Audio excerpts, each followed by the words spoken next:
listeners who are blind, have low vision, or another print disability that makes reading, holding a book, or turning a page difficult or impossible. The content is copyrighted by the respective publishers. For more information, please visit us on the web at nfradioreading.org. And good morning on this Groundhog Day. I won't say happy Groundhog Day because the news isn't exactly happy with the weather. Here in Buffalo, we had Buffalo Bart, who saw his shadow on Sunday over the weekend, and we just got some breaking news, I think, didn't we, that Puxatawny Phil saw his shadow. He saw his shadow too, but Dunkirk Dave... Oh, he didn't? He did not. Oh, all right. Well, we know who's the most popular groundhogs around here now. So, as we look at our weather here, before we get to the weather, we will just say that your Niagara Frontier Radio Reading Service now presents a reading of articles and features from the Buffalo News for Monday, February 2nd. And your readers today are Ed Howard and Ted Pajacki. And as we turn now to the thing in everyone's mind, the weather, we've got a little bit of a change this week. I won't say it's warmer. I'm just going to say it's less cold because we're not going to even see 30s yet. But the weather will get up into the low to mid-20s. So today's weather will be cold with times of some clouds and some times of some sun with a high of 21. It'll be mostly cloudy tonight with a bit of snow accumulating from just a coating to an inch. The low will be 16, but the temperature will rise into the middle 20s for the next couple of days. And it'll be low clouds on Tuesday, mostly cloudy and cold on Wednesday. Thursday, cloud with clouds and cold with clouds and some sun. Temperatures around the 20-degree mark. Friday, it'll have cloudy and afternoon snow with a high of 26. And then the weekend, it's going to be bitterly cold. The high of 7 on Saturday and 11. It'll be 11 degrees on Sunday. So we've got kind of a cold week coming up here, but not as cold as it has been. The normal high and low, the normal high for this time of the year is 31 and the normal low is 18. The record high was 58 degrees in 2016, and the record low was -5 in 1962. And last year, we had a high of 30 and a low of 7. So the forecast for the month looks like we may not see freezing 32 for a couple of more weeks. So just grin and bear it, I guess. Well, regardless of the groundhog, it's more the same. It's Buffalo, it's and Buffalo. So it could snow until June. So it's true. Let's take a look at our front page of today's Buffalo News, and our first story is headlined, "The Snow, Relentless. The Plowing, Hit and Miss. The reviews on Ryan's performance, mixed." At an event leading up to his inauguration, Mayor Sean Ryan joked about there being no snowstorms under his administration. And this is why you don't joke about winter weather in Buffalo. It always gets the last laugh. In the first month of his first term, Ryan's administration and Department of Public Works crews have faced relentless snow, including several significant snow events and extreme cold. He ran a campaign that promised to fix the way city government performs basic tasks, including snow removal. In social media posts, his team has highlighted the work of city crews and news reports detailing their progress and positive reviews from residents. And in interviews with residents around the city, the Buffalo News found general approval of the work so far, with some complaints, particularly about the condition of side streets. Officials in the Ryan administration, who inherited a snow plan and budget set under former administrations, said they feel that they're off to a good start despite many challenges. But they also see room for improvement as they learn the existing systems and work to get as much equipment as they can on the streets while also planning for future snow seasons. Deputy Mayor Benjamin Swanekamp, who manages the Department of Public Works, said that while the constant snow has been challenging, he is pleased with the city's performance and particularly happy with the resilience of the street clearing team in the face of long hours in difficult conditions. From the plow drivers to the mechanics to the supervisors, Everyone has gone above and beyond expectations with few breaks throughout January, he said. The city had as many as 180 pieces of equipment on the streets at once, and workers put in more than 5,000 man-hours in the final week of January alone, according to data from the Department of Public Works. Swanekamp, who was involved in snow removal planning in his previous role with Erie County, said the Ryan administration has worked with DPW leadership to make some adjustments. Officials have done away with the practice of council members calling staff directly to report problem areas. Some on the council have grumbled privately about this change in an effort to maximize route efficiency and have a more equal distribution of plow service. The day-to-day plowing by regular City of Buffalo trucks, we've been doing much better on both equipment, up and running, and manpower than in previous seasons, he said. News reports have highlighted interviews with residents impressed to see so many high lifts and dump trucks out, many of them contractors, in an effort to get roads clear for the Monday morning commute last week. Ken Hallgren, the co-owner of North Park Florist, said he was pleased with the effort of the administration, although he wishes the city would be more aggressive about enforcing overnight parking rules and could figure out better ways to keep street snow from being plowed and dumped onto sidewalks. I think it's been fairly smooth, especially considering as much snow as we've been getting, Hallgren said. But predictably, the positive reviews were far from unanimous. While the review of online comments on the snow clearing job throughout January ran the gamut, many complaints were lodged on neighborhood group pages, especially from people on residential streets. Alex Birthright was just finishing again clearing snow from his driveway and sidewalk on Madison Street when approached by a news reporter this past week. He said that, generally, the snow removal process had been good, especially on the main streets. But, he added, side streets such as his still have been impassable at times. Pointing to the corner of Sycamore Avenue, he said he had seen several cars get stuck trying to turn the corner on recent days. The side streets are crazy, Birthright said. You can't even get up the side streets. North District Council member Joseph Golombek, one of the longest tenured members, took to Facebook to note a seeming lack of attention in his district, according to the Plow Tracker website. He said that the job performed by city crews was about on par with previous administrations from what he has observed traveling his district this week. In some places it's been better, but overall I've gotten a lot of complaints from residents throughout different parts of the district, from Middlesex to Black Rock to Riverside, he said. Swanekamp said he understands the frustration of some people living on side streets, but Buffalo presents unusual challenges with narrower roads, more dead ends, and heavily used street parking. And that's where the use of contractors and their specialized equipment can have a big impact.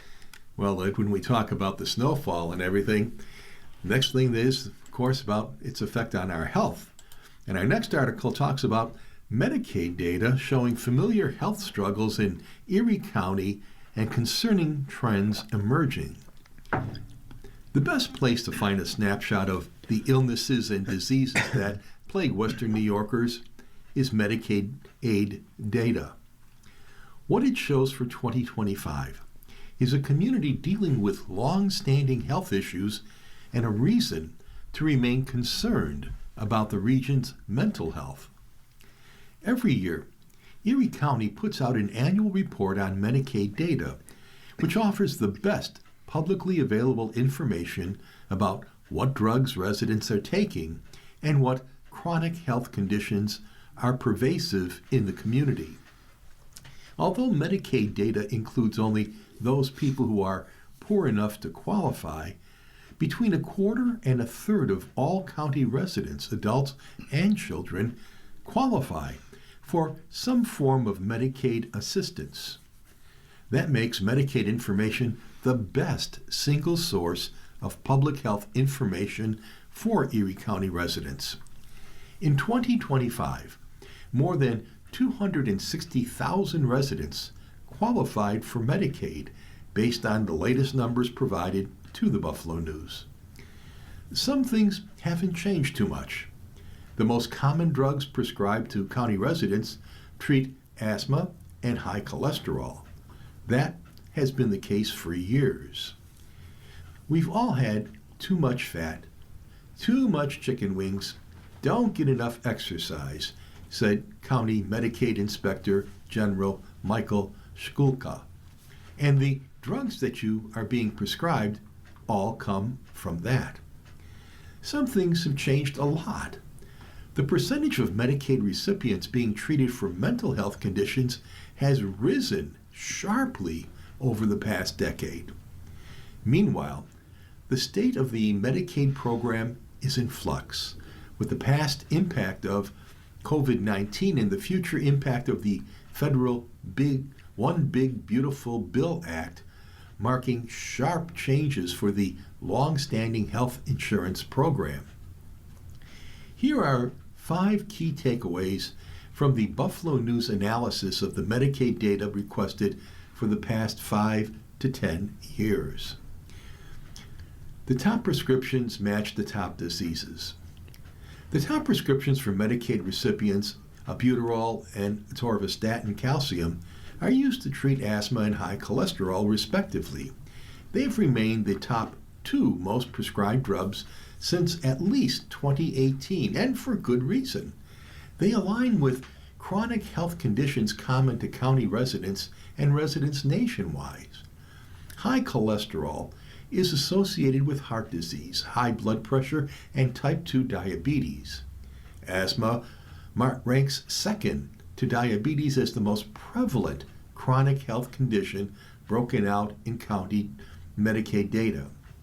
Medicaid prescriptions also include ones for over-the-counter drugs such as ibuprofen, vitamin D, acetaminophen, and acid reflux medication. If you strip out those drugs, you're left with prescriptions for drugs that treat breathing and heart conditions, diabetes, pain, and depression. Mental health conditions are rising. Breaking down what is considered the primary chronic condition for Medicaid patients has gotten easier this year. And what those numbers tell us is that the number of local Medicaid recipients being treated for a mental health condition has risen sharply over the past decade, based on a Buffalo News analysis of data provided by the Medicaid office. Compared with 2016, the number of residents listed as having a mental health issue as their primary chronic condition has risen by 151%. The overall number of patients being treated for any kind of chronic condition has also risen, but the number of people listed as having primarily a mental health condition is growing at a faster rate. That includes anxiety, attention deficit, hyperactivity disorder, and depression. That is reflected in the list of the most prescribed drugs. Addictive drugs bear watching. Highly addictive opioid painkillers are listed as the top most prescribed Medicaid drugs from 2008 to 2014, when the opioid crisis exploded and prescribing practices changed.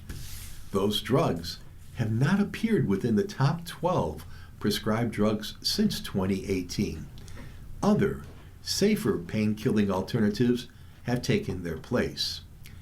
More than 50,000 opioid painkiller prescriptions for hydrocodone, oxycodone, and were still issued in 2020. And as of the latest numbers of 2025, that figure has fallen to 31,500. But when grouped as a class, they would fall within the top 20 most prescribed pharmacy-issued drugs. But the Buffalo News analysis from 2023 still holds true. Far more non-narcotic painkillers are being prescribed for pain these days than other, more addictive painkillers. During the COVID-19 health crisis, recertification requirements for Medicaid were suspended. So from 2019 to 2022, the number of Erie County residents on Medicaid grew by 20% to a high of 293,650. But once residents had to start recertifying for Medicaid in 2023, the numbers declined. You're listening to a reading of today's Buffalo News on your Niagara Frontier Radio reading service, and the time is now 15 minutes past the hour. And next we're going to turn to today's editorial. The headline here is, "Attention Needed. Buffalo's public housing is improving, but problems persist and need addressing." Despite efforts to build new units and upgrade others, Buffalo's problems with public housing continue. Some tenants of the Buffalo Municipal Housing Authority and private affordable housing developments are complaining about rat, mice, and mold-infested apartments. They also say that windows are broken, plaster is falling, and garbage and appliances do not work. One man living in authority housing even complained about not having heat for 3 years, although BMHA Executive Director Jillian Brown disputes that there is any heating issue in that unit. Many of the problems were occurring in subsidized housing that's run by private entities. At these non-BMHA properties, there are accusations of managers charging bogus fees or back rent that was already paid. And others say that when subsidized rent gets hiked, they can't afford it, leaving them homeless or at risk. Public housing residents cannot pay more than 30% of their income, and that includes utilities. These complaints were aired during recent public hearing convened under the leadership of new Majority Leader Leah Halton Pope, the Ellicott District Council member, and Council President Pro Tem Zanetta Everhart. They met with residents at the Central Library in Buffalo. Some called for replacement of Brown and BMHA Assistant Executive Director Modesto Candelario. Several representatives of housing providers were there, but Brown, who is still recovering from a major accident, did not attend. Candelario and later by phone Brown agreed that they must do better.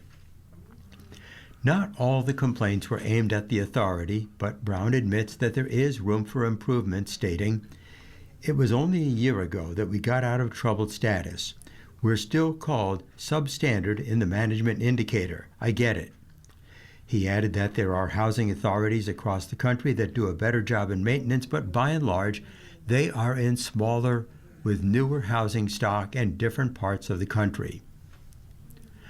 Whatever the reasons are for Buffalo's falling short, the authority needs to do better at work orders, maintenance, and responsive, respectful attending to people's complaints. The Buffalo Municipal Housing Authority was established by the Common Council in 1934. It operates independently from the mayor and Common Council. As a result, the city has no power, at least directly. But the mayor appoints 5 of the BMHA's 7 commissioners to staggered 5-year terms. 2 others are elected by BMHA residents and Section A voucher holders for a 2-year term. Still, calling for the ouster of Brown, one of the longest-serving heads of the Housing Authority in recent years, and his deputy, seems premature. This entity is Buffalo's largest landlord, servicing thousands of low-income residents with virtually the oldest public housing stock in the state. Progress is underway to improve our overall conditions throughout the property. The Commodore Perry Homes, an aging 30-acre complex in the Old First Ward, is in the final stages of transformation from Chicago to Hamburg Streets and from the Niagara Thruway to South Park Avenue. Already, dozens of families are living in completed 2- and 3-story townhouses behind the South Park high-rises. The high-rises are not yet occupied, but will serve elderly and disabled residents with commercial space on the first floor. Buffalo's Marine Drive Apartments, the Housing Authority's prime waterfront property complex, will be demolished and rebuilt. Brown and his team made it clear to would-be developers that Marine Drive would remain affordable. Brown and Candelario believe that people with modest incomes deserve to watch the sunset over the water and the view to Canada from their apartments, just as their nearby muddied neighbors. Despite this level of commitment, there's still no excuse for the numerous complaints aired at the public hearing. Tenants and the public deserve answers and improvements. Let me turn now to another voice letter, and today's letter is on the social safety net, and it's submitted by Jeffrey M. Friedman, who's the managing attorney at Jeffrey Friedman Attorneys, PLLC. And its headline is, "Do not abolish Social Security field offices." In 2025, the Social Security Administration went through many disruptions. It lost 7,000 staff members, 26 field offices, changed focus to digital services, and was managed by 3 acting commissioners. Currently, its confirmed commissioner, Frank Bisignano, also heads the IRS, a questionable decision in and of itself. At the end of 2025, the Washington Post reported there were 6 million pending cases backlogged nationwide in processing centers, which handle back-end and administrative financial tasks. That number has been contested by the SSA, which says there are only 1.9 million pending field office claims. Our firm, which has handled Social Security disability and Social Security income claims for 40 years, finds SSA unpredictable right now. Response rates vary according to the field office.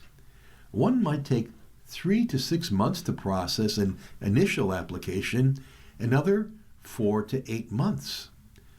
The latest at SSA is to go national instead of serving customers in the state and region in which they work.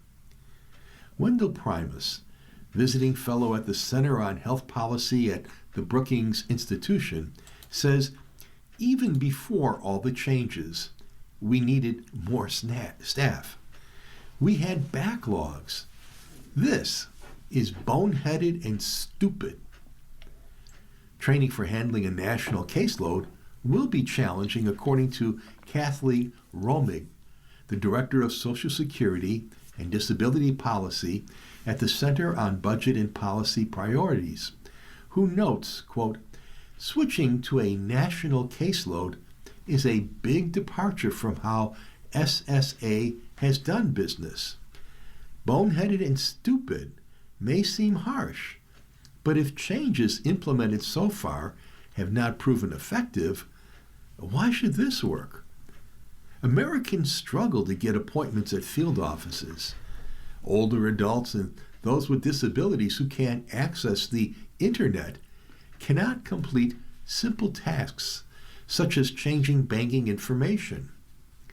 Although on-hold wait times decreased due to a callback system, callers wait an hour or more for a return phone call. It is particularly challenging for those who are disabled. So far, none of the changes have improved customer service for disabled Americans who struggle to pay rent and put food on the table while they wait for their SSD or SSI claim to be processed. American workers deserve better. Well, next we have today's editorial cartoon, and the cartoonist is Al Goodwin of Creator Syndicate. And here we have a donkey wearing a blue tie and an elephant wearing a red tie standing in front of what looks like a 3-dimensional chessboard. Instead of being flat, this chessboard has all cubes on it. And the sign next to it says negotiating government funding. Now, usually when we're talking about 3-dimensional chess, the implication is that the person playing 3-dimensional chess is smarter than the other chess player. But in this particular cartoon, as far as negotiating government funding, I will say that the expression on the donkey and the expression on the elephant is one of confusion, basically saying that we have a confusing situation and neither of them really quite knows what to do about it. We turn now to the national opinion pieces, and our first is by Carl Lubsdorf of the Dallas Morning News, and the headline is, Trump is changing his tone after killings in Minneapolis. Even before federal agents killed a second innocent civilian bystander in Minneapolis, Americans were raising increasing concerns about President Trump's signature immigration deportation program. His goal of deporting thousands of illegal immigrants retains substantial support. But polls have registered increasing opposition to the methods of federal officials, especially how immigration and customs enforcement agents have been shown flouting legalities and violating the rights of both illegal immigrants and legal citizens. But it took the fallout from Alex Pretty's death and the fact some Republicans joined Democrats in criticizing administration misstatements and urging a changed approach for Trump to respond. He held friendly phone conversations on January 26th with the two Minnesota Democratic officials he accused of inciting insurrection and replaced the symbol of the hardline approach, Gregory Bovino, with border czar Tom Homan. He also indicated a possible cutback in the federal presence. We actually seem to be on a similar wavelength, Trump said in a Social Truth post after speaking with Governor Tim Walz. The governor called it productive and said the president agreed to help ensure that Minnesota officials could conduct an independent investigation into the deaths of Pretty and Renee Nicole Good.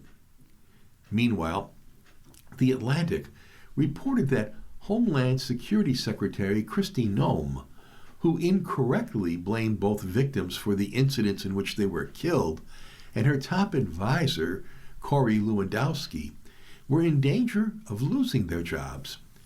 Trump met with them for 2 hours the night of January 26, according to the New York Times, which said the subject of their tenures did not come up. Trump's phone conversations with Walz and Mayor Jacob Frey reflected the changed tone the president displayed on January 25th, when Wall Street Journal reporter Josh Dawsey asked him if the federal officers did the right thing when they shot Pretty. Trump didn't answer directly. "We're reviewing everything," he said, adding, "At some point, we will leave." Earlier on January 25th, Representative Andrew Garbarino, a Republican from New York and chairman of the House Homeland Security Committee, called on top officials from ICE and other agencies to attend an oversight hearing. That's something the Republican-controlled Congress has rarely done for the past year. In the House Oversight Committee chair, the Representative James Comer, Republican from Kentucky, said on Fox Business News, Trump should consider removing ICE agents from Minneapolis if there's a chance of losing more, innocent lives. Senate Democrats vowed to oppose additional funding from the Department of Homeland Security, which raised the prospect of a partial government shutdown. DHS has sent more than 3,000 federal agents to Minneapolis in what has seemed like an over-the-top approach to an area that is hardly the nexus of the immigration problem. Indeed, Trump made clear that immigration enforcement was only one purpose when he declared, "Minnesota, your day of retribution is here." He has refused to accept the fact that he lost Minnesota 3 times, albeit narrowly, and has repeatedly trashed Walz, the 2024 Democratic vice presidential nominee. He has clashed with Frey since the demonstrations following the killing of George Floyd in May of 2020. Another factor in the area's large Somali immigration population, whom Trump has repeatedly denigrated as garbage, and their presence at the center of a scandal involving fraudulent payments for federal services, something he again cited as a reason for the immigration-related activity. But such explanations do not justify what has happened the past few weeks. In the videotapes millions of Americans have seen and sworn eyewitness statements of observers made clear there was no justification for the way federal agents fired a number of bullets into Preddy on January 24th as he lay helpless on the ground after surrendering the handgun he was legally carrying. Homeland Security officials said agents were conducting a targeted operation against another person when they encountered Preddy, a nurse who lived nearby, declaring on X he approached U.S. Border Patrol officers with a 9mm semi-automatic handgun. The officers attempted to disarm this individual, but the armed suspect reacted violently, Noam told the news conference, which is another falsehood. Fearing for his life and for the lives of his fellow officers around him, an agent fired defensive shots. A would-be assassin tried to murder federal law enforcement, Deputy White House Chief of Staff Stephen Miller said on X. But several eyewitnesses said they saw no gun, and video accounts showed Preddy only holding a phone as ICE officers surrounded him. His killing bore some similarities to that of Good, who on January 7th was shot 3 times by an immigration officer after she stopped on another downtown street, apparently starting then to drive away. They illustrate the underlying problem with Trump's immigration roundup. His administration has unleashed poorly trained, act before asking immigration agents on American communities from Portland, Maine to Portland, Oregon. As a result, an appropriate government objective, deporting illegal immigrants, got out of hand when undertaken by agents seeking to meet numerical targets. Immigration officials like Bovino have cited the criminal records of individual illegals rounded up as exemplifying the operation. But its real symbols are the terrified children who have been detained, the elderly Asian American man dragged out of his house half-dressed, and the 2 innocent civilians that federal agents killed. Our second column comes from Frederick Franson, and his headline is Higher Education Can Be Saved with the Courage to Reform. American higher education can and must be reformed. If we're genuinely serious about restoring higher education to its proper function, it will look little like it does today. We need to restore full-time faculty to their role as teachers. We also need to restore general education to the place it once held in molding adolescents into adults prepared to embrace their responsibilities as individuals and citizens in a complex society. Marinating the minds of 18 to 20-year-olds in the culture, traditions, and heritage of the society in which they live, and familiarizing them with the basic scientific knowledge was long understood to be the primary function of post-secondary education. Today, however, with many faculty members focused on research and getting published, general education has been gutted of its meaning. Substantive core courses have been replaced with often unrelated offerings, many of which align with a professor's research interests rather than the core courses undergraduates need for a well-rounded education and their post-college work lives. Moreover, permanent faculty do less teaching. According to a 2017 Government Accountability Office study of public 4-year institutions in several states, contingent instructors, that is, part-timers and adjunct professors, were teaching more than half of all courses, and in one state, more than 70% of all lower-level courses. To fix higher ed, we need increased emphasis on coursework and senior faculty leading the discussion. Secondly, we need to replace the current research university model, which is massively inefficient and wildly unfair. The American model is built on the model of the Imperial German Research University, mutated by the vast amounts of government funding. That funding exploded with the Manhattan Project and related military needs during World War II, and then accelerated during the Cold War. Finally, we need to rethink who we want teaching our students. Especially during the 1960s, when the momentum of the civil rights movement was taken up by Vietnam War protests, young faculty combined with students seeking military draft deferrals turned U.S. universities from places of learning into havens for social protest. This resulted in a generational shift in the mission of many faculty away from scholarly pursuit of the truth into the training of activists. If we're serious about reform, we need to find better ways to deliver higher education to the American public.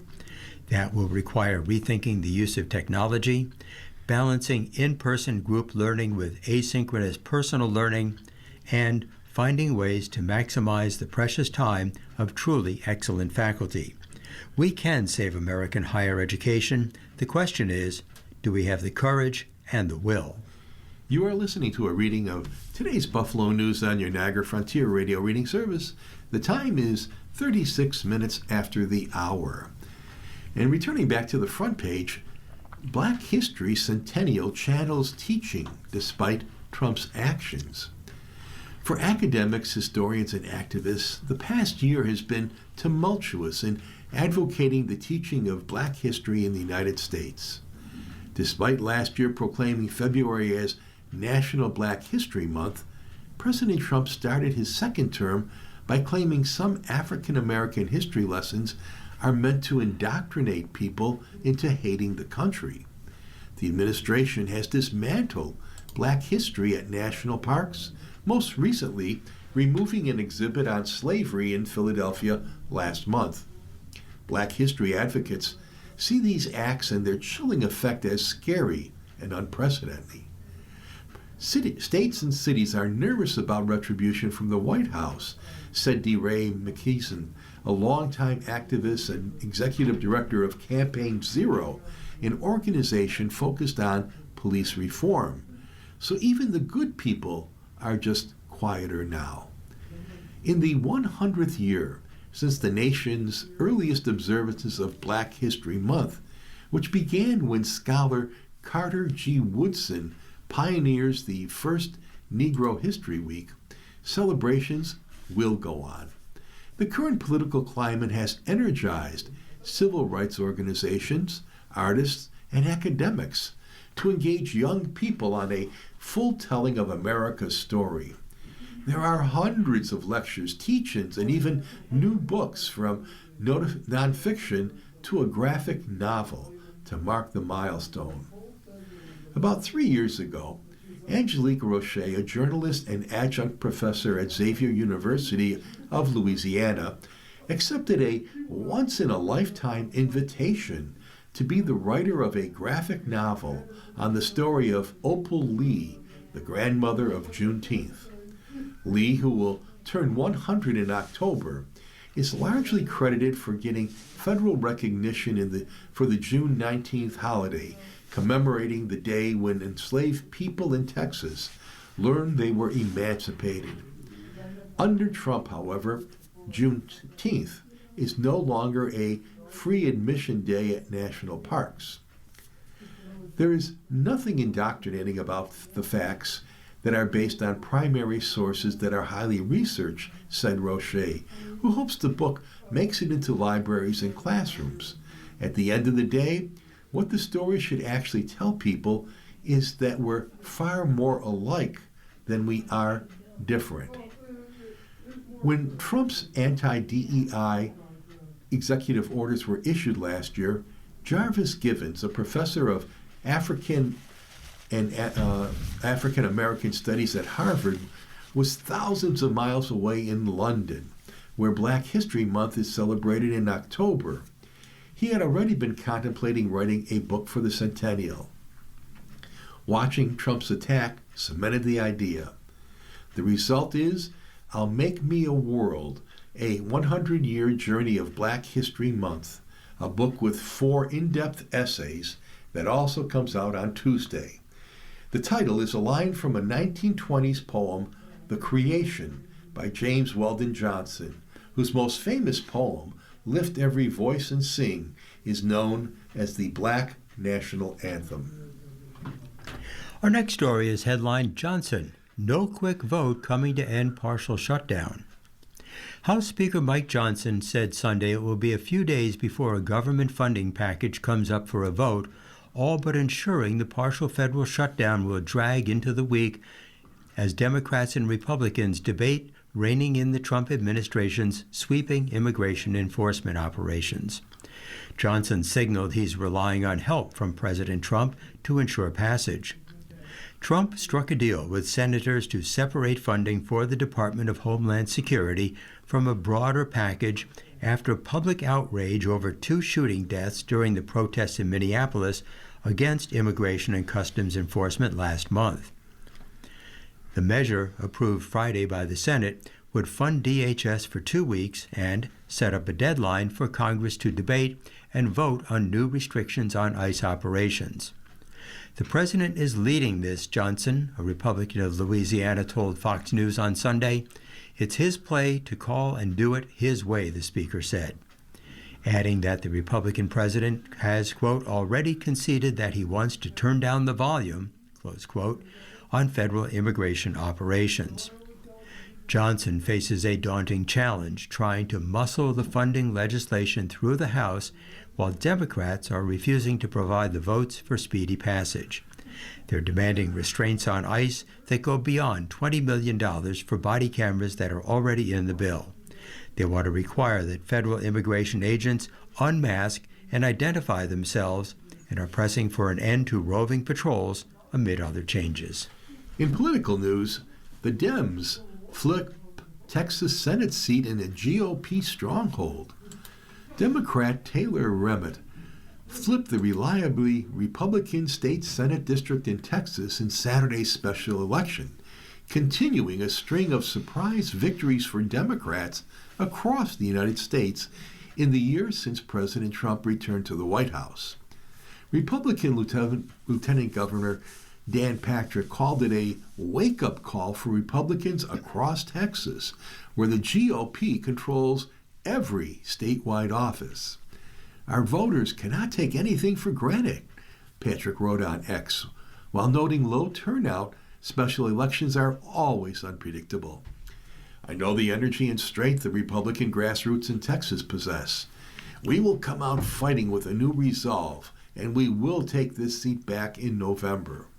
Remmett, a labor leader and veteran, easily defeated Republican Lee Wambsgans, a conservative activist in the Fort Worth area district, which the Republican Trump had won by 17 points in 2024.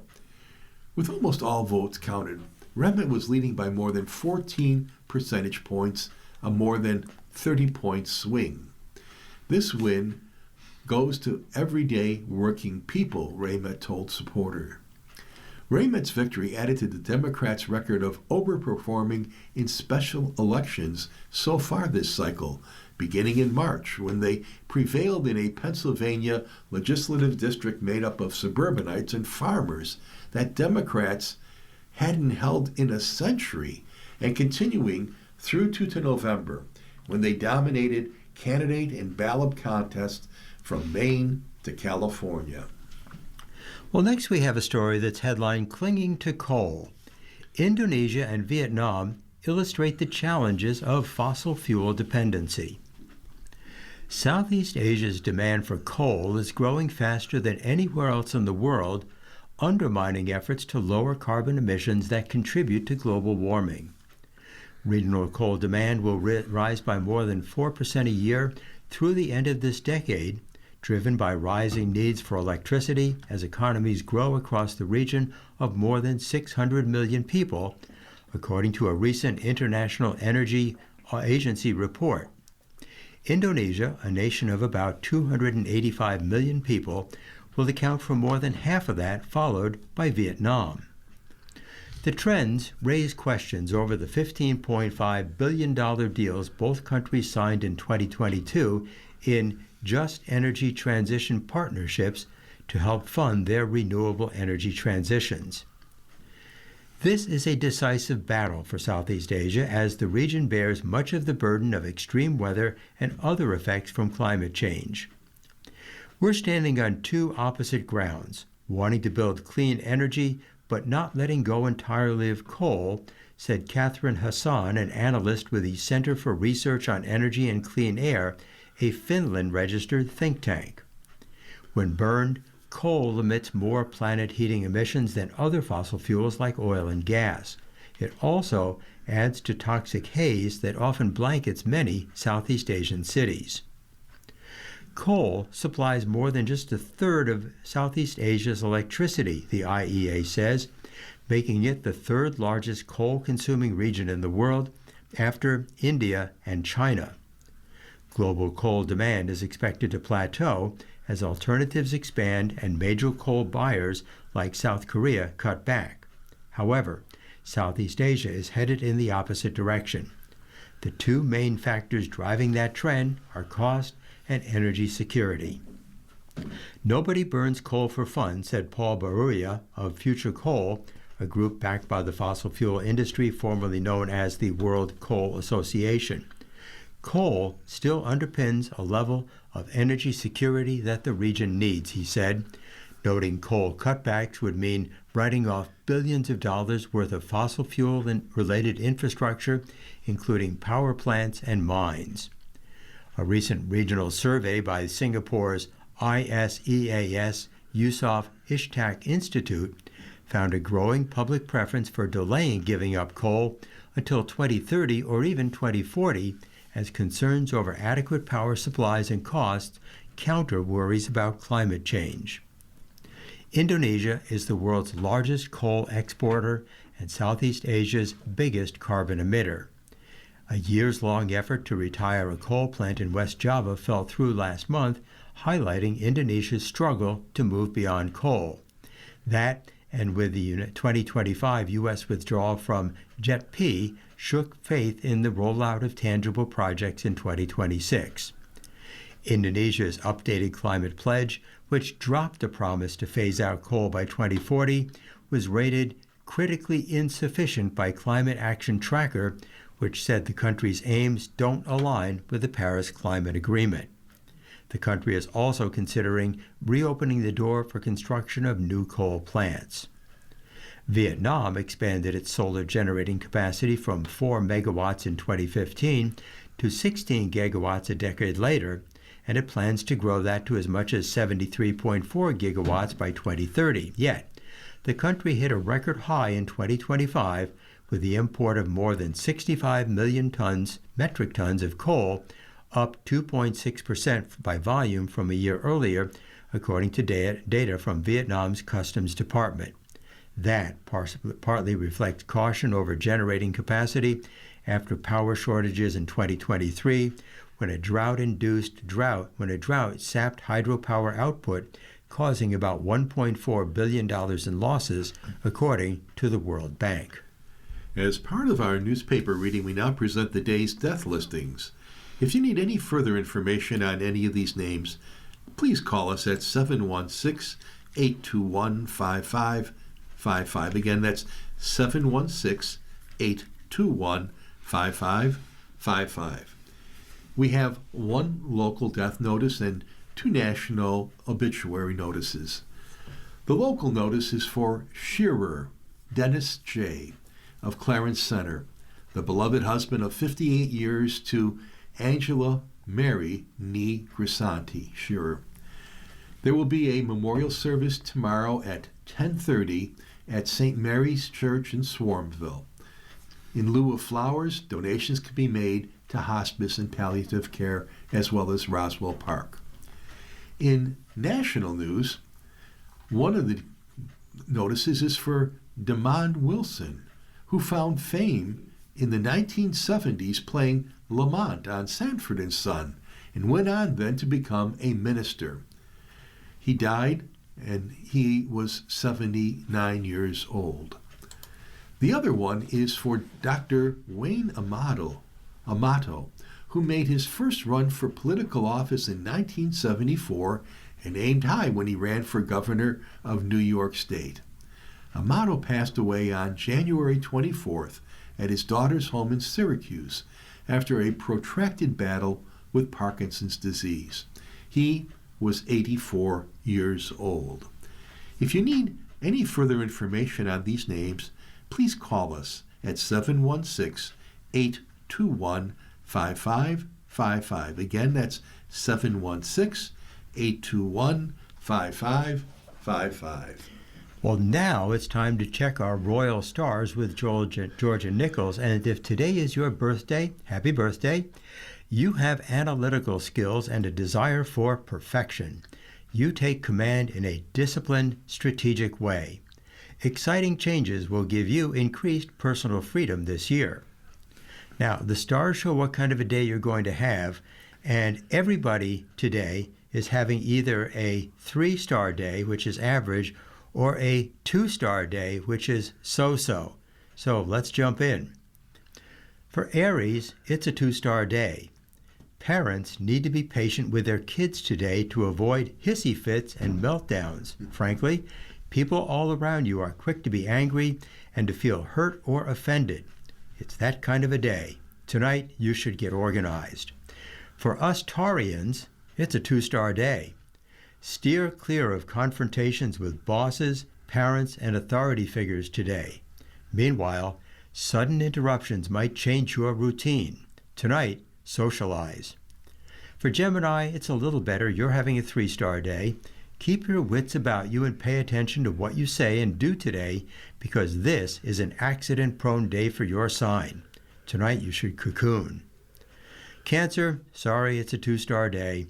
Financial disagreements are likely today. In fact, something surprising or unexpected could impact your finances or something you own. Tonight, you should have conversations. For Leo, it's a 3-star day. Today, the moon is in your sign. However, it's at odds with 3 different planets, making you feel nervous and edgy. And at the same time, you encounter difficult communications with partners, spouses, and close friends. Tonight, the word is check your belongings. For Virgo, a 2-star day. Be patient with work colleagues today. Something going on behind the scenes might create a disruption. Misunderstandings about procedures or a work-related romance could be a challenge today. But tonight, the word is you win. For Libra, 2-star day. Be patient with your kids. Avoid nasty arguments with romantic partners. Challenges with sports events and teammates might also arise because unexpected situations are likely today, plus people are agitated. Tonight you should enjoy privacy. For Scorpio, 2 stars. You're high vis today, which means people notice you more than usual. In fact, some will know personal details about your private life. And in parentheses it says, time for some damage control, ? Tonight, be friendly. Sagittarius, 3 stars. You want to escape and get away from all this today. If you can travel, do so. However, be aware that there is an accident-prone influence today, especially related to your job or anything to do with your pet.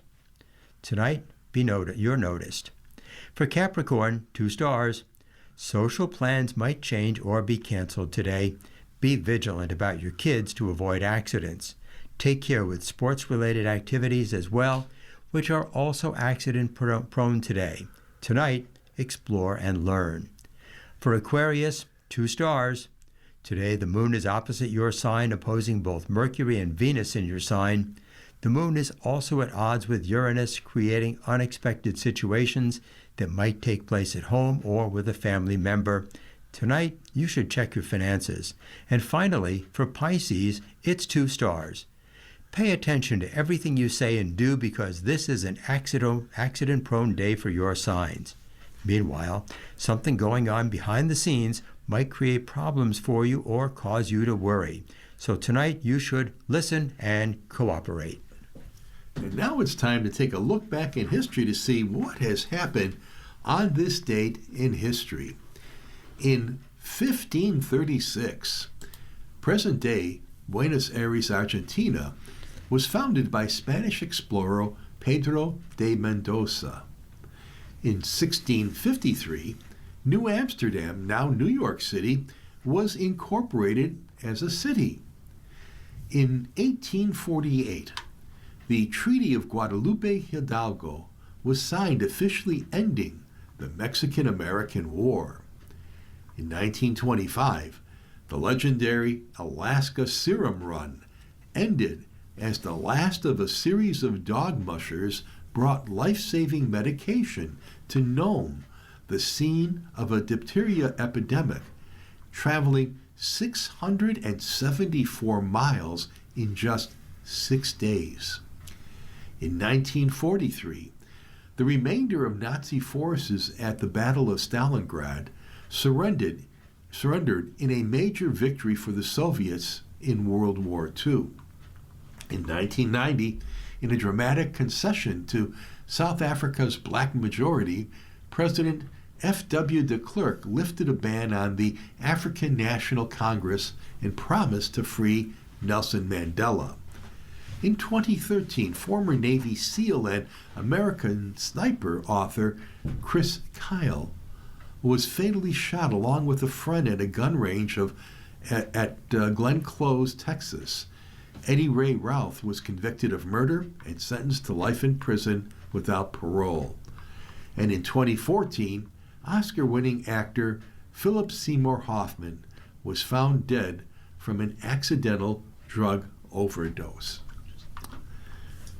You've been listening to a reading of articles from the Buffalo News for Monday, February 2nd, on your Niagara Frontier radio reading service. We'll return for more readings after this short break. Your readers today are Ed Howard and Ted Pajacki. If you're listening to this publication online, you're probably using our website, a podcast player like Spotify or iTunes, a streaming service like Siro, or a smart speaker. Did you know that we now have a dedicated app that can be downloaded to any mobile device, like a smartphone or tablet, for free? App users can conveniently access our live stream and any episode of our podcast easier than ever. To download the app, just type NFRRS in the search window in the Apple App Store or in the Google Play Store. Contact us anytime if you have any questions by calling 716-821-5555, extension 5. Thank you.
We'll continue now with our reading of articles from today's Buffalo News. Your readers are Ted Pajak. and I'm Ed Howard, and we'll turn now to city and regional news.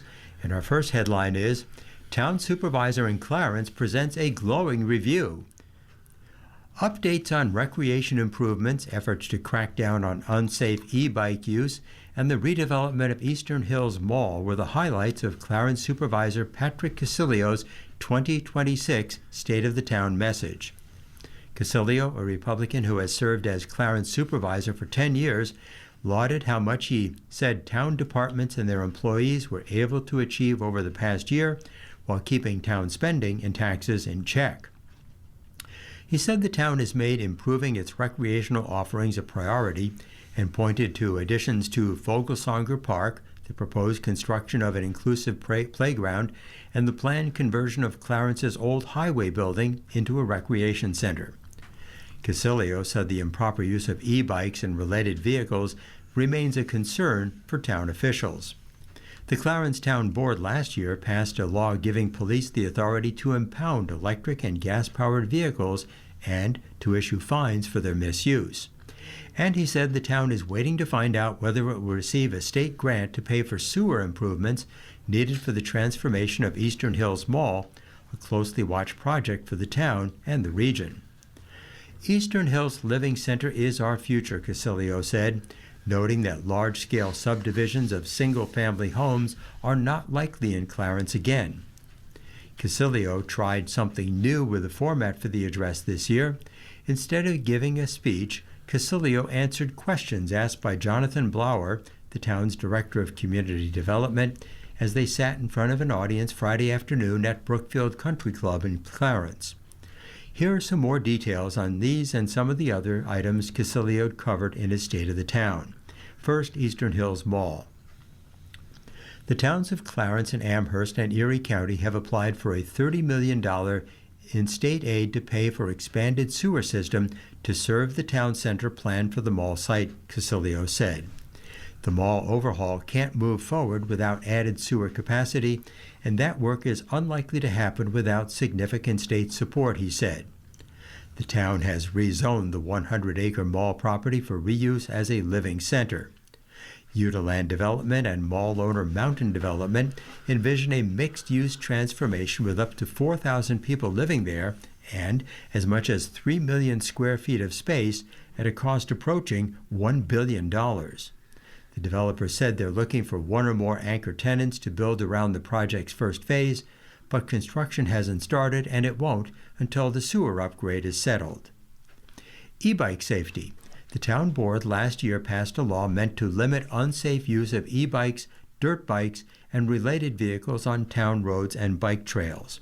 The town passed the law in August after Daniel Bechtel, a Clarence teenager, died from injuries suffered in an electric dirt bike accident in a parking lot off a transit road. Bechtel, 16, was not wearing a helmet when he crashed into a grassy median in the parking lot.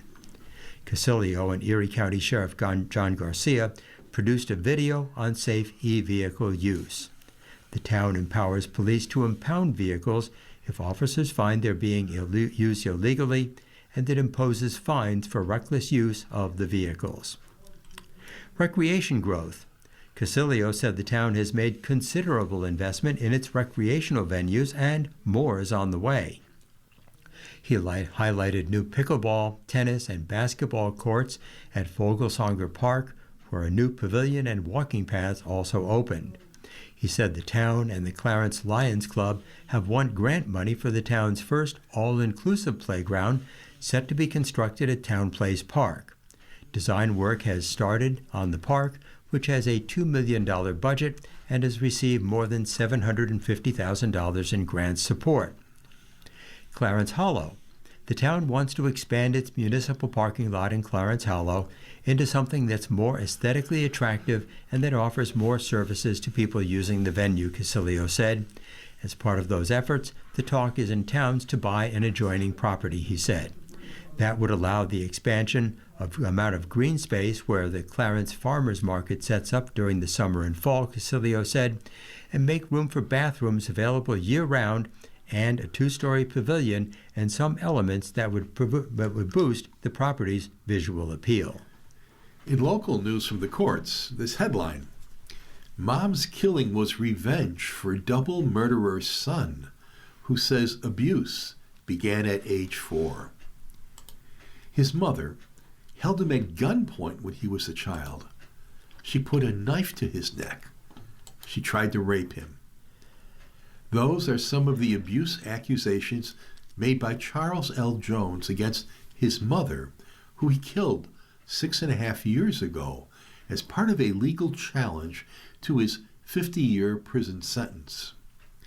Jones' attorney, Sean P. Hennessy from the Legal Aid Bureau of Buffalo, has asked an appellate court to invalidate Jones' plea agreement, invalidate his waiver of most of his rights to appeal, and to shorten his prison sentence.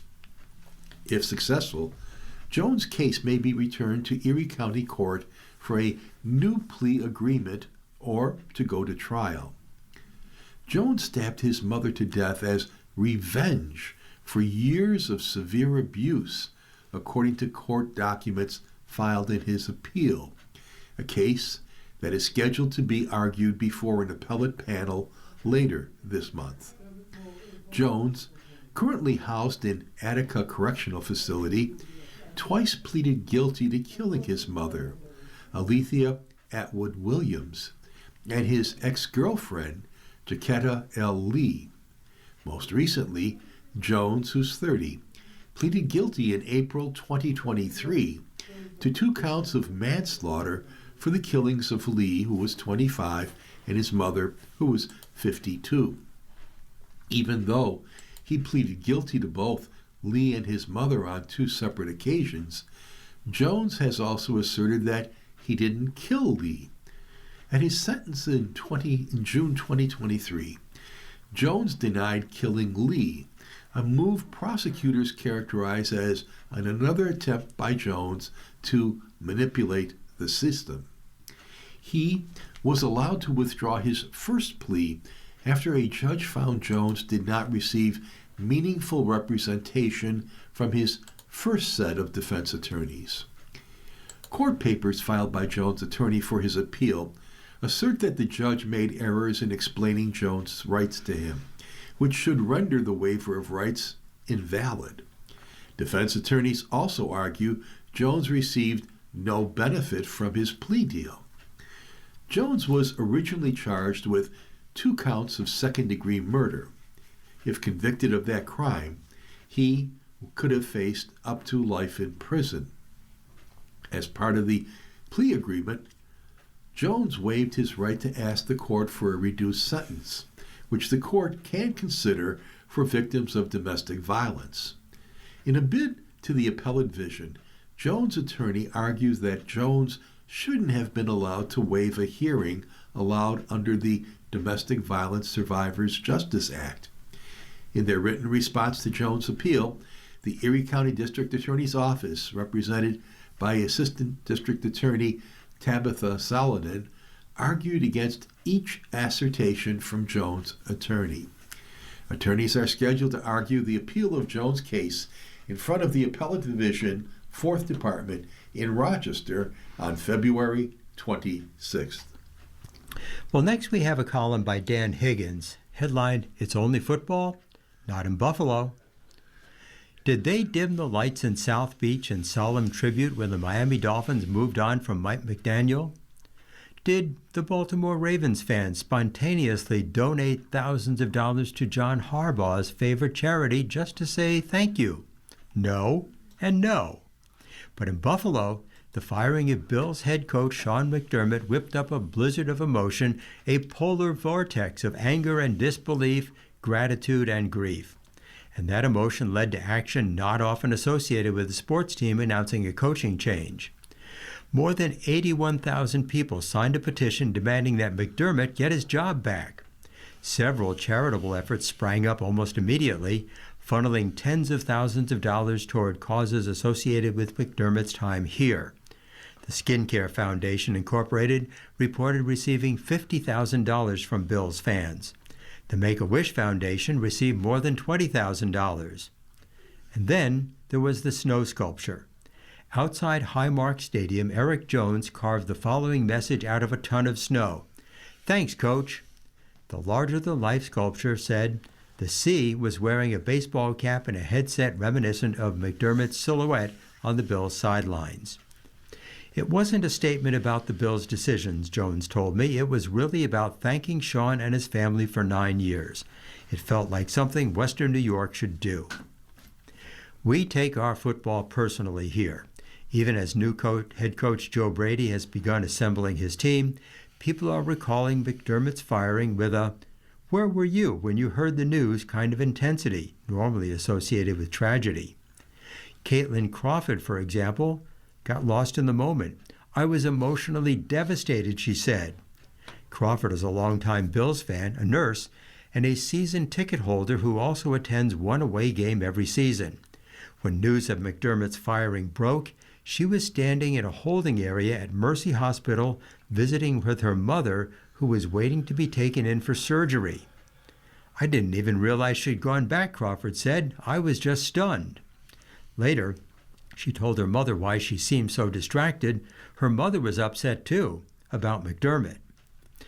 That is the part that's hardest to explain to outsiders. There is no such thing as, "it's only football" here. Though McDermott failed to bring Buffalo our long-awaited Super Bowl glory, we can thank him for several breakthroughs that have meant the world to this city, ending a 17-year playoff drought, introducing the NFL to Josh Allen, and turning the Bills from a punchline into a perpetual contender. The whole time, it felt personal. "It seems like we lost a friend," Crawford said. Jones heard the same thing over and over as people stopped to take photos of the sculpture. "This is who we are," he said. "Western New York goes back generations, and I think that's part of it. Some cities have lots of transplants without deep roots that we have here. That's not bad for them, it's just how it is here." McDermott was head coach. McDermott was head coach. The Bills became, I'd argue, even more than during the Marv Levy era, a cultural touchstone more essential than wings and blue cheese. McDermott wasn't flashy. He was plain-spoken, a man of faith who kept his emotions close to the vest.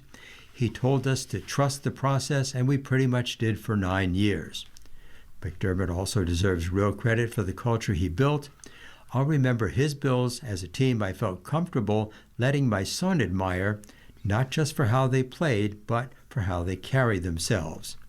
Plenty of elite teams win while modeling behavior you'd rather your kids not copy. This one mostly didn't. You are listening to a reading of today's Buffalo News on your Niagara Frontier radio reading service, and the time is 13 minutes after the hour. And now we turn to the sports section of today's news. And, well, luckily the Sabres are doing their own, as this headline in the article by Mike Harrington says. Sabres lose their edge and place in the standings. Though it's only February, a playoff buzz is finally back in Buffalo. No offense to the fine folks in Anaheim, but you don't get these feelings when you're playing the Ducks.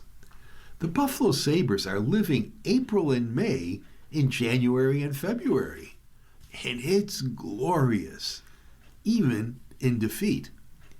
The buzz at the KeyBank Center was palpable Saturday night. That's what it's like when the Montreal Canadiens are in town. That's what it's like when a playoff atmosphere envelops the building. And it's just going to keep growing for the Sabres in the next few days. They're heading to the Sunshine State to meet Florida Panthers tonight and the Tampa Bay Lightning tomorrow night.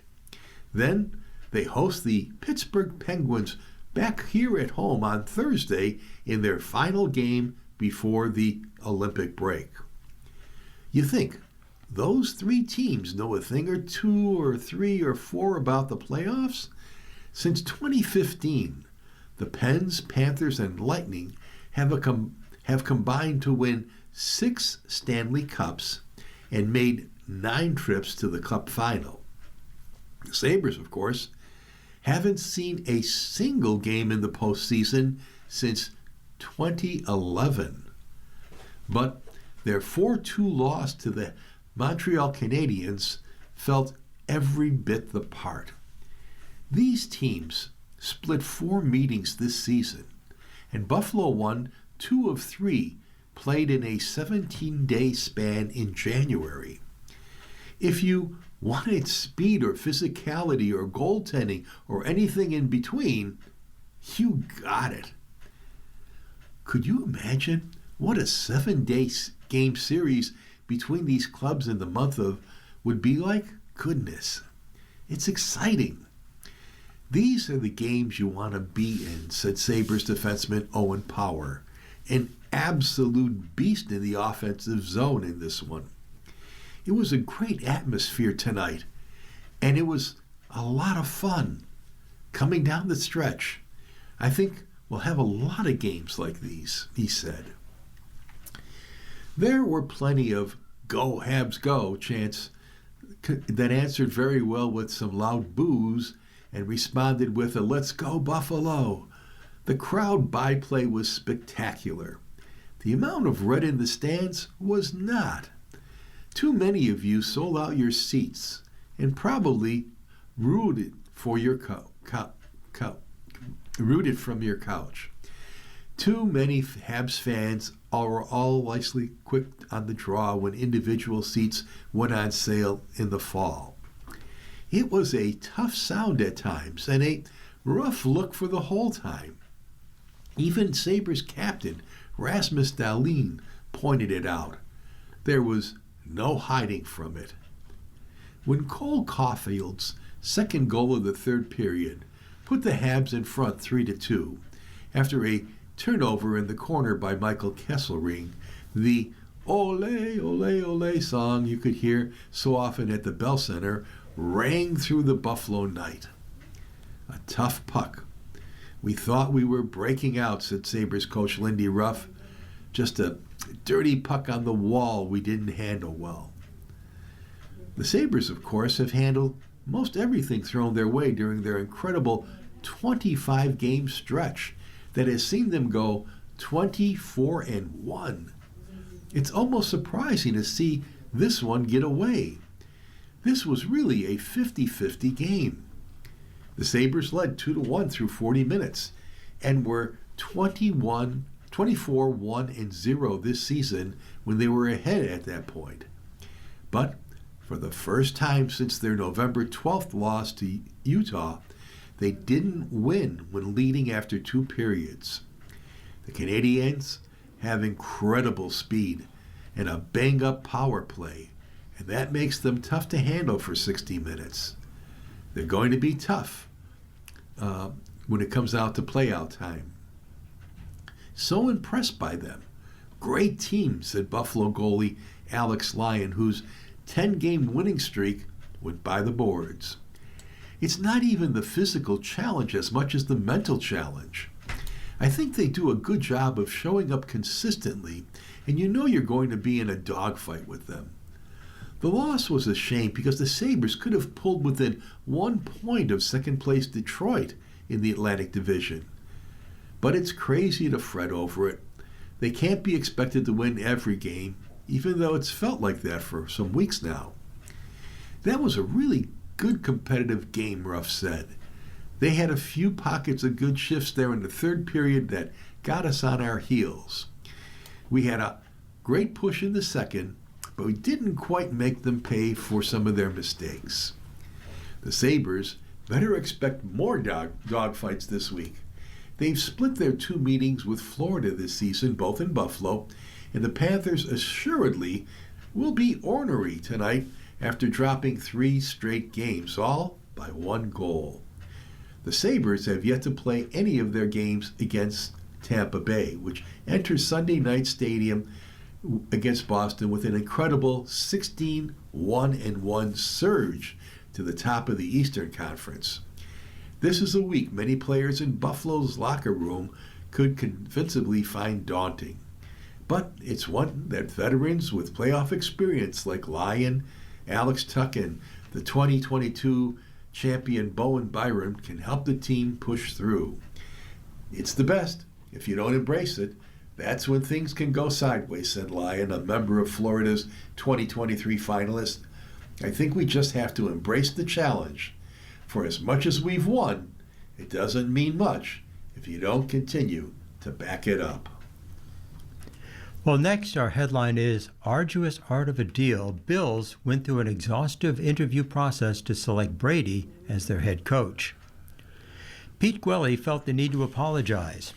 The first thing the Buffalo Bills president of business operations did when getting back to the team facility after sitting through interviews for the team's head coaching position in Florida was march right to Joe Brady's office. The Bills had hired Brady as the 19th head coach in franchise history, but the process that led the team to promoting its offensive coordinator was, at times, arduous.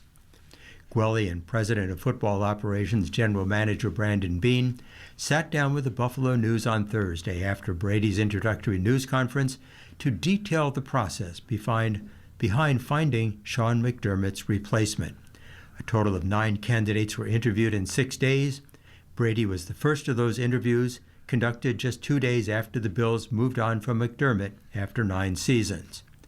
After the initial wave of first interviews was done, the Bills reached back out to Brady to set up a follow-up Zoom call, and the search committee had more questions. We went at him in that interview, Gwelly said.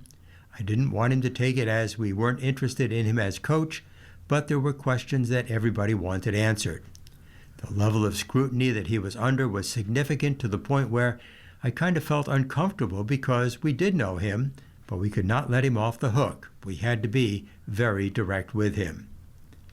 In that call, the evolution of the Bills' offense was the main topic from before Brady arrived to his 2+ seasons as the offensive coordinator to where he sees it going from here. I would say it was just intense in the sense of there's no beating around the bush at this point being said. You're not trying to win the job. Say what it is, and you're going to ask you very direct. We're at the altar of we're going together or we're walking away. And in the end, together was the answer. Brady's first interview with the Bills was on January 21st and lasted just about 4 hours at team headquarters. This was about the average length of 9 interviews. Beane said the shortest went 3 hours and 15 minutes.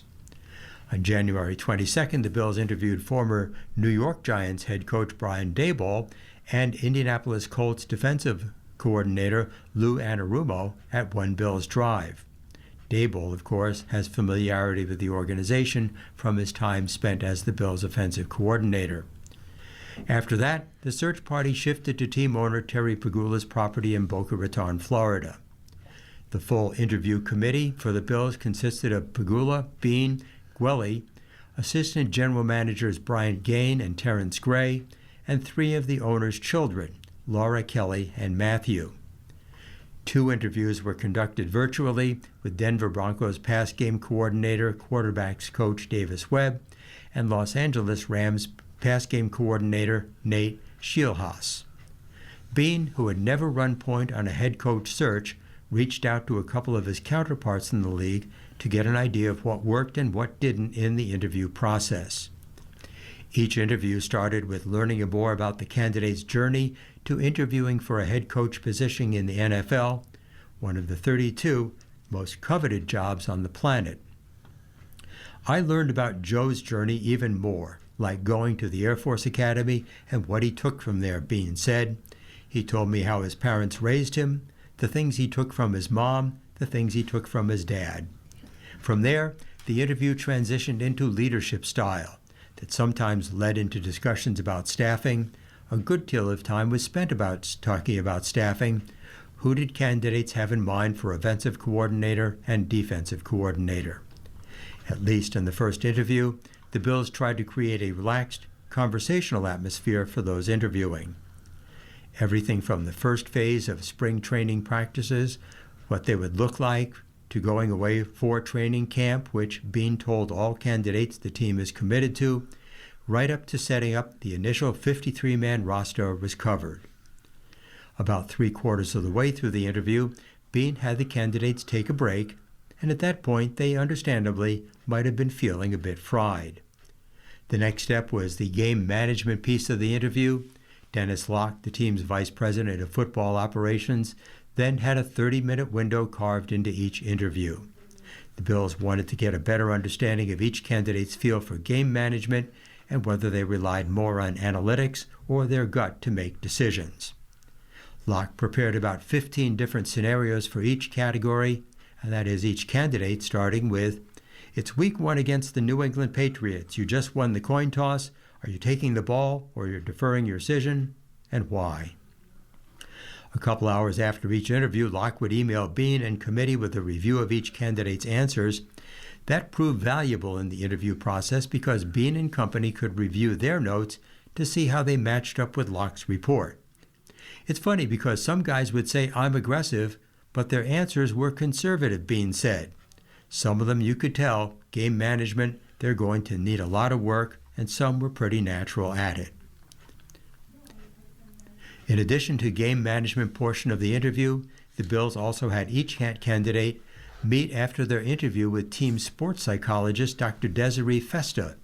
She had about a 30-minute conversation with each candidate, then conducted a 20 to 25-minute assessment that provided insight into their leadership and personality. The Bills purposely did not have Festa sit in on the interviews so that the candidates' answers would not sway her thinking. Like with Locke, Festa would then share her results and comments with the search committee. That was really valuable, Gwelly said, because you're meeting with these guys, and then she does this psychological profile, and then you're comparing that to your notes and what you heard these people say to see, is there any deviation between what they're saying at this meeting versus the profile that she's creating. For the most part, there were no real surprises among the Bills' list of candidates.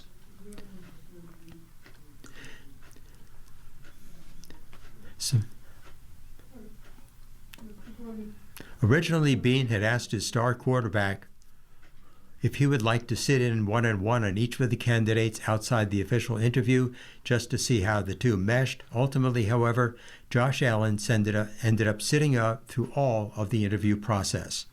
He was unable to be fully part of Zoom interviews with Webb and Shieldhouse because his foot surgery was scheduled that day. His level of commitment, professionalism, and objectivity stood out to me, Gwelly said of Allen, who for the most part took notes on his tablet. Josh Allen was stoic, he said. I didn't talk to him for a week. I'm at edge, but he was making sure he was removed from it. Everybody in that room, I was appreciative of the professionalism, right? And so the final call, in an odd twist, Brady conducted a Zoom call from his office at One Bills Drive while the team's search committee was still in Florida. It was then that he was peppered with questions, and as that call, which lasted more than 75 minutes, went on, Beam became more and more convinced the Bills had their guy. He understands the pulse. He understands Buffalo. He has a great vision and understanding of why he believes this program has come up short, he said. I asked every person from outside, why do you think this program has come up short? What is your viewpoint? Bean's mind was made up, but he figured he might still want to conduct a follow-up with 2 other finalists. But more and more, like people were, this is the guy. We have some hope for the future. Yes, we do. A quick look at some high school basketball results. The headline is Health Sciences Take Charge versus Canisius. Tickets at the door stopped being sold because there was no room for the noise to go when Health Sciences and Canisius met in the penultimate boys basketball game of the 8th annual Center Court Classic on Saturday. The Falcons, the number 1 in the Buffalo News large poll, met the number 3 ranked Crusaders in a matchup where every possession matters, and a chunk of Western New York onlookers wanted to witness what some may consider 2 of the best teams in the area. The atmosphere felt more like a coronation than a late-season game. Health Sciences' 70-49 victory was only its second in program history against Canisius.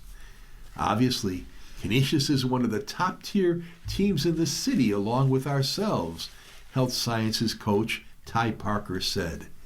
It says, we've got to play championship basketball, and I think today the atmosphere and the mindset represented championship basketball play. This was Buffalo basketball back in the day, 20, 30 years ago, Parker said. These are the games you want to be in and day out. You don't want to play weak teams. This is what our guys need to play to get recruited to go to college. I'm about placing our guys in college, and the only way to do that is to play opponents like Canisius. Next one, Palfrey for the win. Down 18 at the half, Nichols looked rattled. Regaining its composure in the second half and led by senior Trey Palfrey, Nichols beat Jamestown 65-61. Nichols trailed 40-22 at the break, and an eighth straight win seemed improbable. But Nichols' coach, Matt Hartman, saw his team face a mental test, one it passed in the second half. Palfrey, his hands on his knees while he gasped for air, gave it all. He finished with 22 points, 9 rebounds, 5 assists, and 5 steals. The win secured Nichols' 8th straight win. And around the rim, 6 3-pointers from Trey Gale led Niagara Falls, whose record is 4-6, to a 67-61 win over Bishop Timon, who is 7-11. Gale had 21 points, 6 rebounds, 3 assists, and 2 steals. St. Mary's, who's 12-5, defeated Akron, who's 12-3, 83-59. The Lancers, Will Shableski finished with 27 points, 14 rebounds, 5 assists, and 2 blocks and a steal. And finally, Lewiston Porter, who's 12-3, handed Wilson, who's 16-1, its first loss of the season.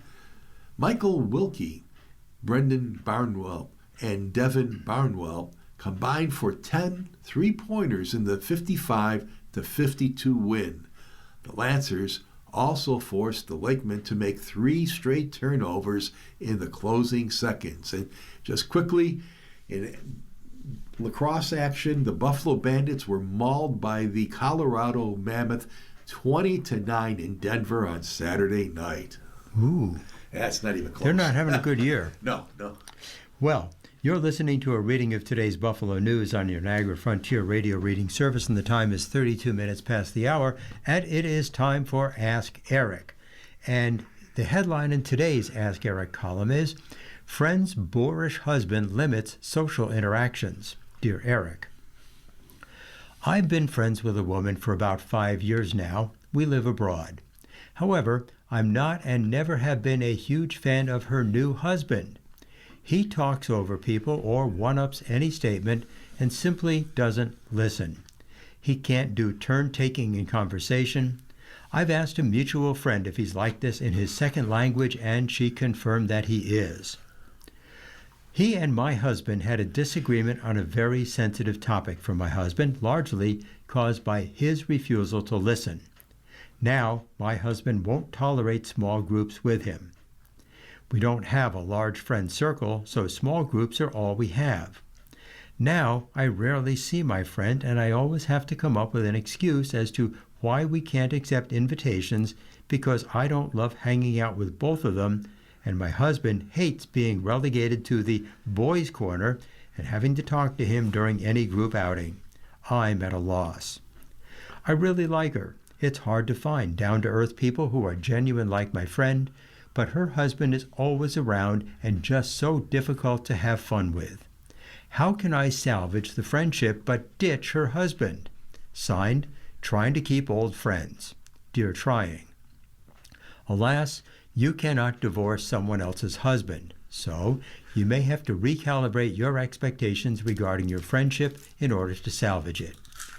Let's take the husband's corner first. It's not your responsibility to manage your husband's good time, so if he's refusing to go to group outings, let him stay home. These can still be opportunities for you to get some quality time with your friend at a time when her husband is otherwise engaged. Also, consider setting up one-on-one friend dates with her. You may not get to see her as often as you want, which can happen in friendships, Even when the friend's spouse is a delight, but by being intentional and keeping the focus on creating opportunities for yeses, rather than focusing on what's not working in this friendship, you may find a happy medium with fewer interruptions. Dear Eric, I was in a relationship for 21 years until my ex had a baby on me and I left him. During my relationship with my ex, I would see this guy from time to time when me and my ex would break up. So then he and I started dating and eventually we became a couple. A couple months into the relationship, things changed and I noticed that I was a handful to deal with. I didn't realize how hurt I was about my past, and I got into a new relationship and I can admit I saw myself hurting him. He left me and I don't blame him. I really worked on myself, my ways, and everything that I knew was a problem. After 2 years, we got back together, and he noticed the change in me, and we got along great. One day, he got sick and had to get admitted into the hospital. I worked the night shift, so I would stay at the hospital all day and leave for work at night. On the third day of this, I called him to tell him I was on my way, and he told me his ex was there. He said, "Look, you're not here for me like I need you to be." He said I should have quit my job when he needed me and stayed with him. Since I didn't, he got back with his ex. Now, am I wrong for first of all wanting to strangle him for coming back into my life just to leave me again the same way? And in your opinion, how do I move on from this hurt? I don't want to hurt my next partner if I decide to get into a relationship, but I also don't want to keep getting hurt either. Signed, Ready to move on. Dear Reddy, I'm really sorry you experienced this. Your most recent ex had unrealistic expectations of you. It sounds like this relationship didn't have the most rock-solid of foundations from the get-go, so I'd refrain from strangling him and just consider the relationship a step on your journey, one you needn't return to. To move on, first focus on yourself. Be honest about what you needed from previous relationships and what you could and couldn't give. Make a list of what you'd like in your next relationship. These don't have to be requirements, but they can be goals. And then, when you meet someone new, share with him honestly about where you are emotionally and where you've been, and what you hope to build together. Communication is the key. Today may be Groundhog Day, but our next story is a family dog tale entitled Wags Gone Wrong, What to Know About Happy Tail Syndrome. When a dog repeatedly wags and whips his tail against hard surfaces, the tip can split open, bruise, or break. Veterinarians call it happy tail syndrome, which sounds cute, but can be painful, messy, and stubborn to heal from. Here's what you need to know to keep your canine companion safe and healthy. So what happens to the tail in happy tail syndrome? A dog's tail isn't just a fluffy boot barometer. It's an extension of the spine and a complex piece of anatomy. The tail is made of vertebrae that are larger at the base and gradually get smaller toward the tip, with soft discs between the bones that provide cushioning and flexibility. When a tail takes repeated hard hits against a wall, furniture, or a kennel, the damage can go beyond the surface. The skins can split, and the underlying bones, muscles, nerves, and blood supply can be injured, leading to abrasions, lacerations, fractures, and even nerve damage, according to VCA Animal Hospitals, a nationwide network of veterinary clinics, including in Dallas. Happy tail syndrome tends to show up in dogs with long, slender, short-haired tails, such as greyhounds. In 2014, a study found that working breeds appeared to be at higher risk of it than non-working breeds. But it isn't limited to one type of canine. Veterinarians also see happy tail syndrome in larger, high-energy breeds such as Labrador Retrievers, Dalmatians, Great Danes, according to the American Kennel Club. A 2010 study from the Royal Veterinary College in the United Kingdom also found dogs with wider tail wag arc, essentially swinging farther side to side, were more likely to injure their tails. That's because a bigger swing likely increases the chance of contact and the force of impact. The researchers also found dogs kept in kennels were at markedly higher risk. In tight quarters relative to the dog size, tails are more likely to repeatedly strike the sides. So how can it be treated? Because the syndrome can lead to painful, hard-to-heal wounds that may keep reopening, it's good to see a veterinarian as soon as you notice something that seems off about your dog's tail. Things to watch for include hair loss, swelling, persistent bleeding, or a cracked tip. Treatment typically starts with clipping the fur around the injury, cleaning the area, and if needed, suturing the skin. Many cases can be managed with antibiotics, anti-inflammatories, and protective dressings. The 2010 study from the Royal Veterinary College reported, but a dog may need its tail amputated, especially after repeated bouts of happy tail syndrome, or if the wound doesn't heal and the tail starts rotting away. So what can I do to protect my dog? Because dogs wag their tails when they're happy and often won't stop even when it hurts, preventing happy tail syndrome can mean working around a dog's natural enthusiasm. Some options focus on the dog's environment, such as adding padding or corner bumpers to sharp furniture edges and other hard surfaces that a tail might repeatedly hit. Keeping the skin on the tail healthy and treating underlying dermatological issues can also prevent dryness and irritation. That may help reduce cracking and the chance of open wounds or infection, according to the Farmer's Dog Digest, a dog food delivery service that has a blog on canine health. Some owners even wrap their dog's tail in a pool noodle for batting.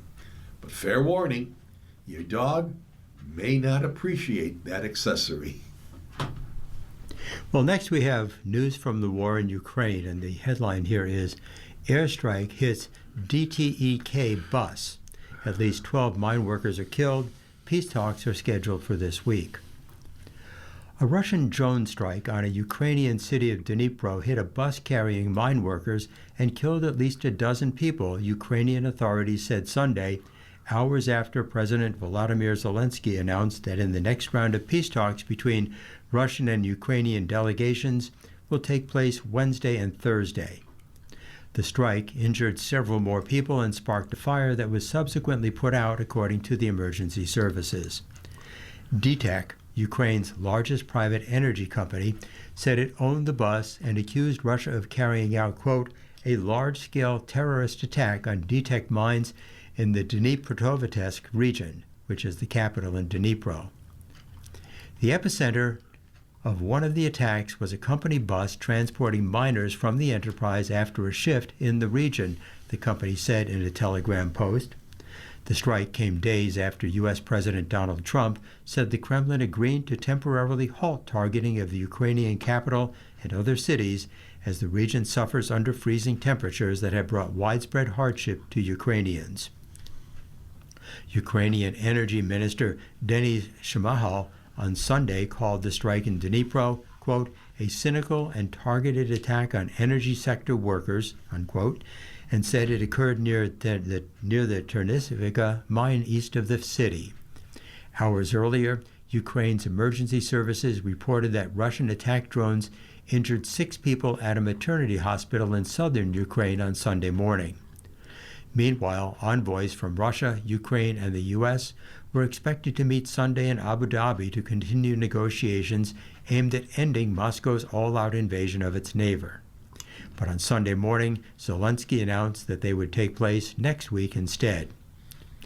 We have just had a report from our negotiating team. The dates for the next trilateral meeting have been set February 4th and 5th in Abu Dhabi. Ukraine is ready for substantive talks, and we are interested in an outcome that will bring us closer to a real and dignified end to the war, Zelensky said in a Telegram post. There was no immediate comment from U.S. or Russian officials.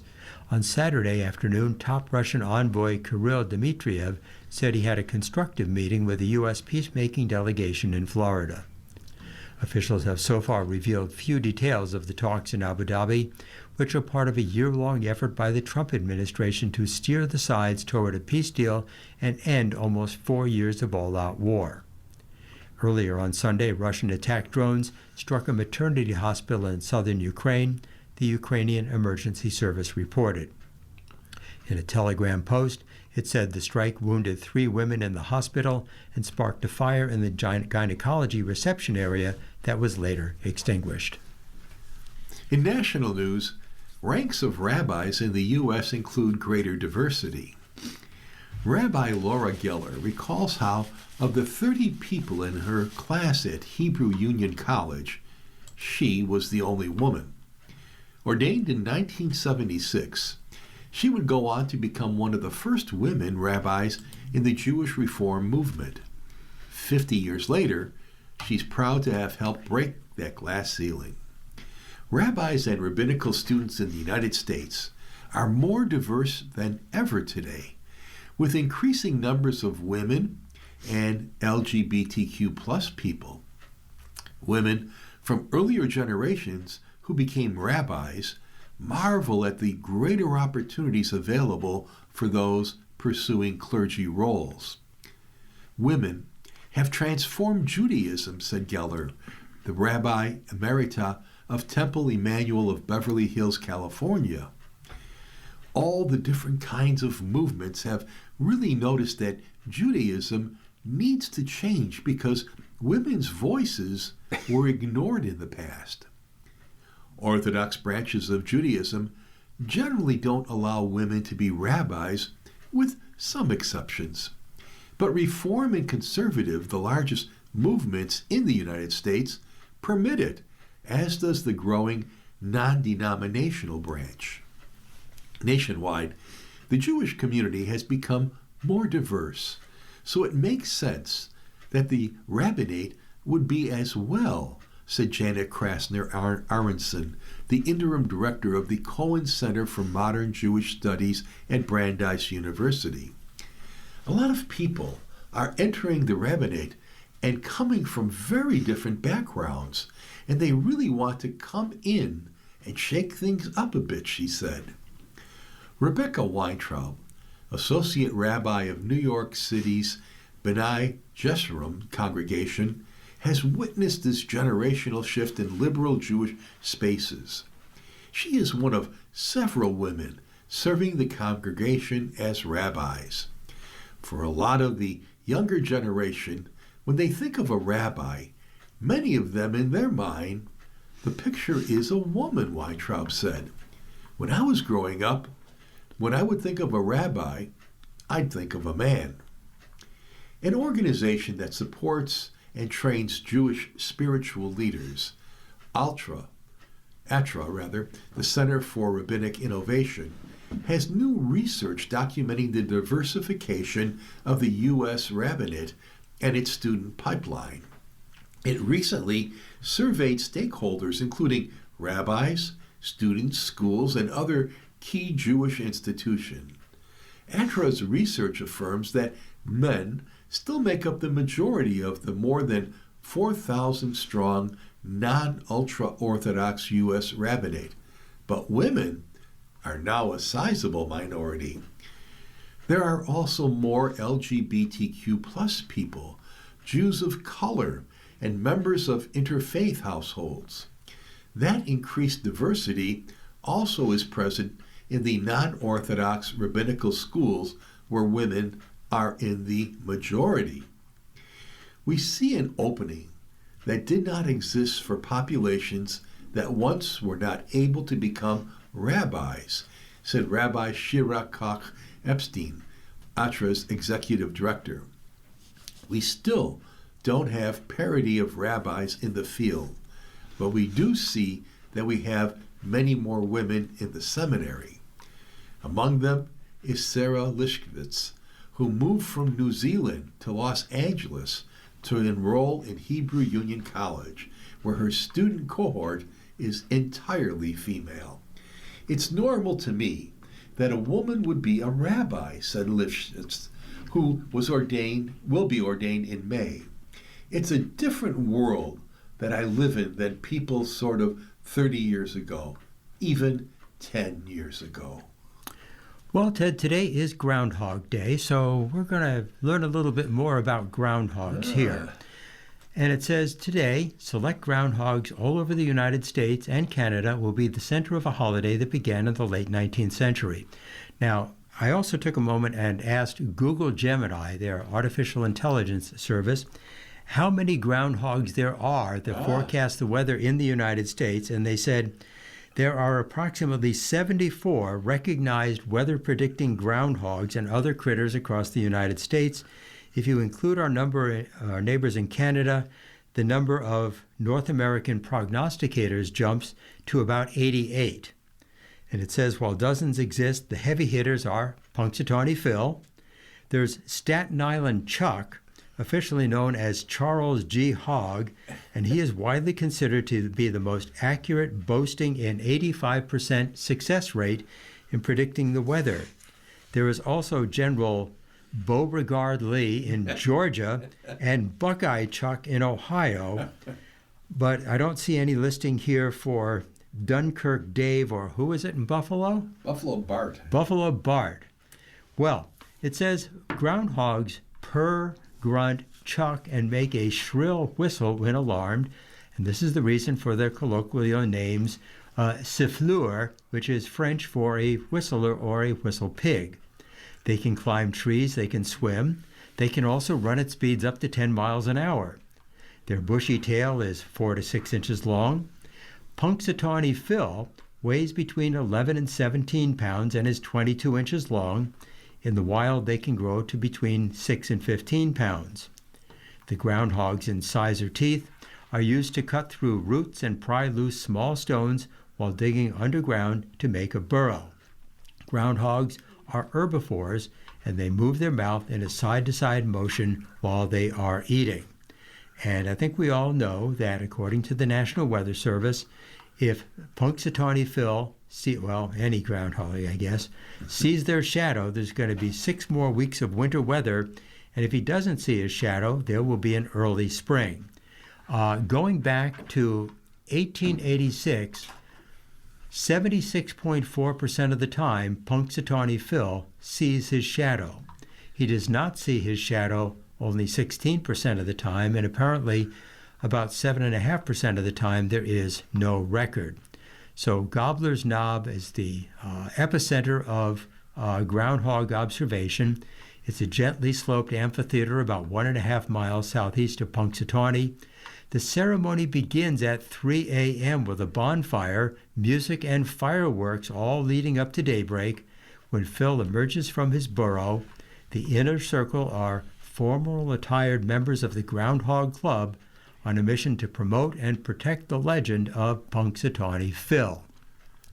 The celebration of Groundhog Day began with Pennsylvania's earliest settlers.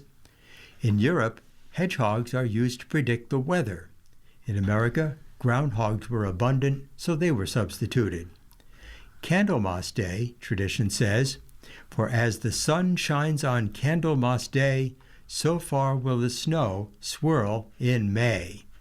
So I didn't know this. We're at the half point of winter, and the celebration offered a cure for cabin fever in western Pennsylvania. It turns out that the 1993 movie Groundhog Day apparently was actually shot in the town of Woodstock, Illinois. It said gave the little town notoriety, and now every year, people including actors from the movie come to see if their groundhog, Woodstock Willie, is going to see his shadow. And you can visit woodstockgroundhog.org to see the details of the events there. Wow, what a history. Yes. And it is today is 40 days after Christmas.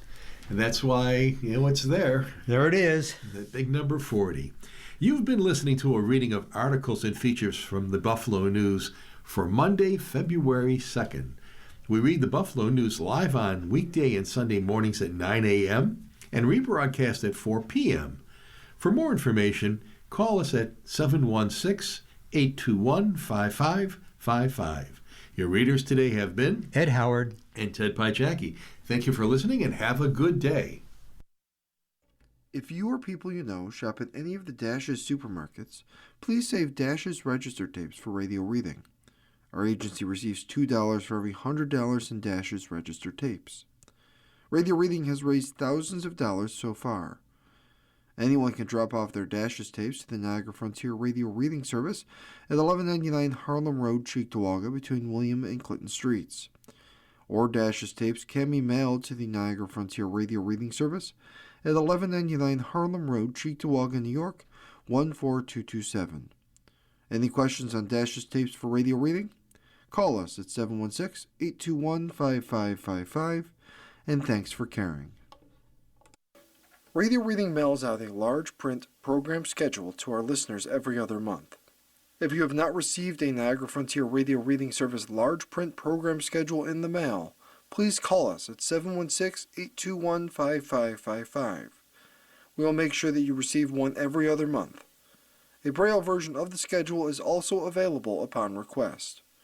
Our number again is 716-821-5555.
following program is intended for listeners who are blind, have low vision,